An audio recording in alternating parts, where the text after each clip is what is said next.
सध्या तुळजापूर नागपूर या राष्ट्रीय महामार्गाचं काम सुरू असून उमरखेड तालुक्यातील चिल्ली इथं घाटात रस्ता बनवण्याचं काम संथ गतीनं सुरू आहे।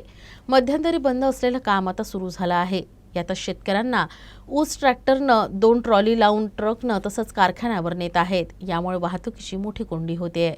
सध्या तुळजापूर नागपूर या राष्ट्रीय महामार्गाचं काम सुरू आहे। उमरखेड तालुक्यातील चिल्ली इथं घाटात रस्ता बनवण्याचं काम संथ गतीनं सुरू आहे। मध्यंतरी बंद असलेलं काम आता सुरू झालं आहे। मात्र चिल्ली इथं एकेरी रस्ता असल्यानं शेतकऱ्यांना नाहक त्रास सहन करावा लागतोय। यामुळे इथं वाहतूक कोंडीचा सामना देखील होत आहे। त्यामुळे प्रवाशांना दररोज वाहतूक कोंडीचा त्रास सहन करावा लागतोय। सदर वाहतूक कोंडी कधी 1 तास तर कधी 1.5 तास अशी सुटते। यामुळे ये जा करणाऱ्या वाहनांना अडकून राहावं लागतं।